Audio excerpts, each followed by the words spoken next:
ఎందుకు ఆపట్లేదా central government? వీళ్ళంట నోటి మాటతో చెప్తారంట, లేదు లేదు మేము టెస్ట్ చేసి.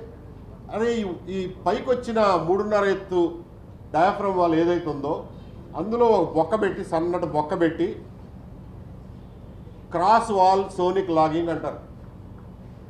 ఒక ఇన్స్ట్రుమెంట్ పంపిస్తారు లోపలికి, అది సౌండ్ ఎమిట్ చేస్తుంది.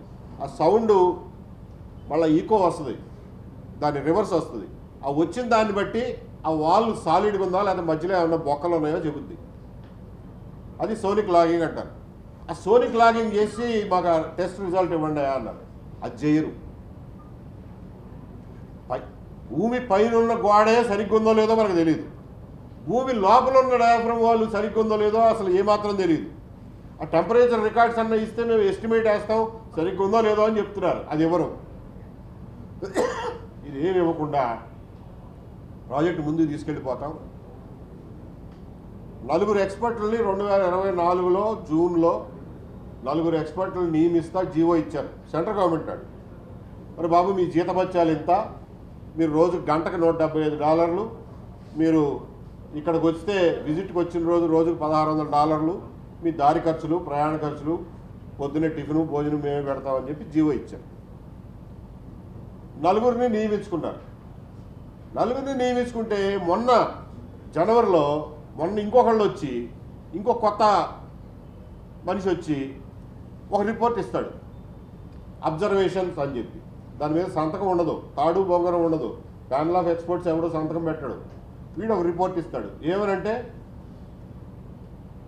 కాంట్రాక్టర్లు చెప్పిన నోటి మాటతో చెప్పిన దాన్ని బట్టి అంతా బాగానే ఉంది, ముందుకెళ్ళవచ్చు. అరే నోటి మాటతో చెప్పిన దాని మీద ముందుకెళ్ళమంటావు కదా దుర్మార్గుడా. అసలు కొత్తగా నువ్వెవరు వచ్చారు మధ్యలో? వీరెవరో మనకు తెలీదు. ఆ ఫస్ట్ కాంట్రాక్టు పెట్టుకున్న 4లో ఇతను లేడు. కొత్త ఒకరిని తీసుకొచ్చి ఒక రిపోర్టు తయారు చేసి అంత బాగానే ఉందని చెప్పేశారంటాడు. ఆ చెప్పింది ప్యానల్ ఆఫ్ ఎక్స్పర్ట్ కాదు. ఇది జరుగుతూ ఉంది. మేము అనేది ఏంటంటే ఈ తమాషాను ఆపండి.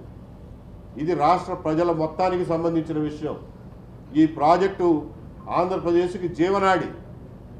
అంతేకాకుండా ప్రాజెక్టు భద్రత విషయంలో ఏదైనా తేడా వస్తే కింద ఉన్నటువంటి లక్షలాది మంది ప్రజలకి అది ప్రమాదకరం.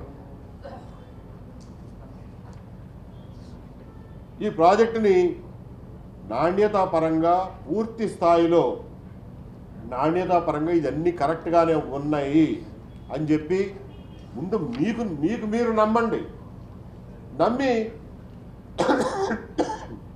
అంతా బాగానే ఉందని చెప్పి బాధ్యత గల వ్యక్తులు ఎవరన్నా చెప్పండి. ఇవాళ ఏమవుతుంది, వాడిని అడిగితే వీడియంక చూపిస్తాడు, వీడిని అడిగితే వీడియంక చూపిస్తాడు. ఇందులో గవర్నమెంట్ ఆఫ్ ఆంధ్రప్రదేశ్ ఉంది, పీపీఏ ఉంది, మెగా కంపెనీ ఉంది, ఆఫ్రే అనేవాడు ఉన్నాడు, వ్యాప్కోస్ ఉంది, సిడబ్ల్యూసి ఉంది, డ్యామ్ రివ్యూ ప్యానల్ అని చెప్పి dam security dam design review panel, DDRP అని అదొక సంస్థ ఉంది, ప్యానల్ ఆఫ్ ఎక్స్పర్ట్స్ ఉన్నారు.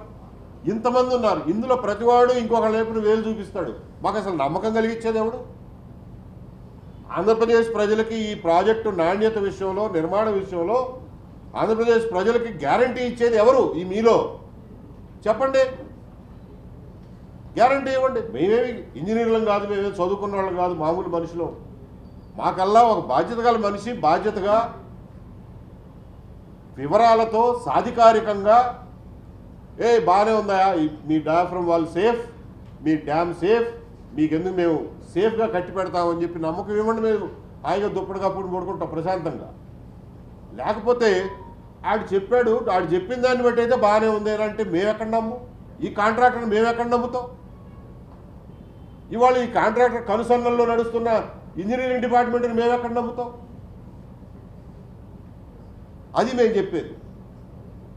సో మేము అడిగేది ఏంటంటే కన్సర్న్డ్ సిటిజన్స్గా, కొంచెం ఆలోచించే వ్యక్తులుగా ప్రజల తరఫున మేము అడుగుతున్నది ఏంటంటే, ప్యానల్ ఆఫ్ ఎక్స్పర్ట్స్ వాళ్ళు కూడా ఇవాళ నిర్మాణం విషయంలో కరెక్ట్గా ఒపీనియన్ చెప్పలేని పరిస్థితిలో ఉండాలి. వాళ్ళ రిపోర్ట్లను బట్టి చూస్తే ఎందుకంటే వీళ్ళు డేటా ఇవ్వరు, ఆడేం చెప్పలేడు, వాళ్ళ రోల్ లిమిటెడ్, ఆడు జీతం తీసుకుంటాడు వెళ్ళిపోతాడు. వాళ్ళందరూ ప్రైవేట్ వాళ్ళు, పాపం ఎక్స్పర్ట్సే కాకపోతే ప్రైవేట్ వాళ్ళు, వాళ్ళ మీద ఏం బాధ్యత పెడతాం మనం? అదొకటి. సిడబ్ల్యూసి అంటారా, గైడ్ బండి విషయంలో వీళ్ళ నిర్వాహకం చూసాం, వాళ్ళని కూడా మనం పూర్తిగా నమ్మలేము, వాళ్ళ కెపాసిటీని కూడా పూర్తిగా నమ్మలేము.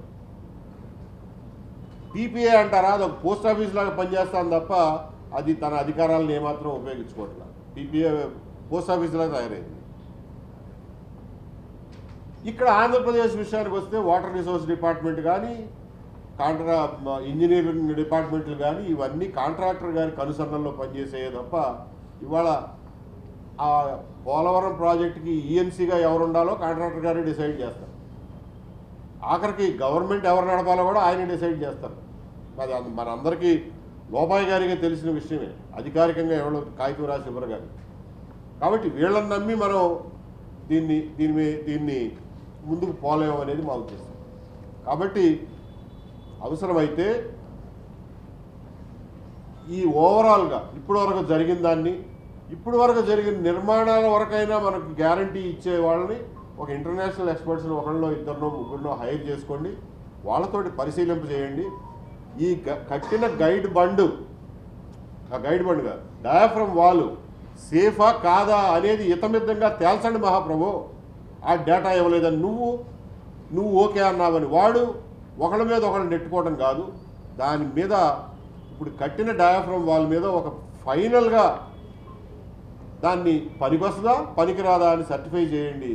ఒక కొత్తగా ఒక ఇంకా బెస్ట్ ఎక్స్పర్ట్స్ని ఎవరున్నారో వాళ్ళని తెప్పించుకుని దాంతో సర్టిఫై చేయండి అని చెప్పి ఒక డిమాండ్ చేస్తున్నాం. ఎందుకంటే డయాఫ్రమ్ వాల్ క్వాలిటీ మీద మీరు గ్యారంటీ ఇవ్వకపోతే దాని మీద బండు కట్టిన తర్వాత మీరేం చేయలేరు, దాన్ని ఏం మార్చలేరు. ఇవాళ నిజంగా అవసరం అయితే ఇంకొక డయాఫ్రమ్ వాల్ కట్టాల్సి రావచ్చు, కాదట్లా ఇంకొక 1000 కోట్లు కరెక్టే. కానీ అసలు అది లేకపోతే డ్యామ్ లేదు, అది లేకపోతే మొత్తం భద్రతకే ప్రశ్నార్థకం. కాబట్టి డయాఫ్రమ్ వాల్ విషయంలో ఖచ్చితంగా అది సరిగ్గా ఉంటే మంచిది, దేవుడి దయ వల్ల. లేదు ఇంకొక డయాఫ్రమ్ వాల్ కట్టుకుందాం తప్పదు. ఇంకోటి, ఇప్పటికి ఏమైనా మామూలుగా తక్కువ డబ్బులు వేస్ట్ చేశారనుకున్నారు ఈ ప్రాజెక్ట్ మీద, కళ్ళు చెదిరిపోతాయి మనకి. 1770 కోట్లు పని పెండింగ్ ఉంది నవయోగ వాళ్ళది 2019లో. వీళ్ళు వచ్చి 200 కోట్లు ఆదా చేసామన్నారు. అన్నాళ్ళు ఇవన్నీ ట్రిక్కులు మామూలు ప్రజలు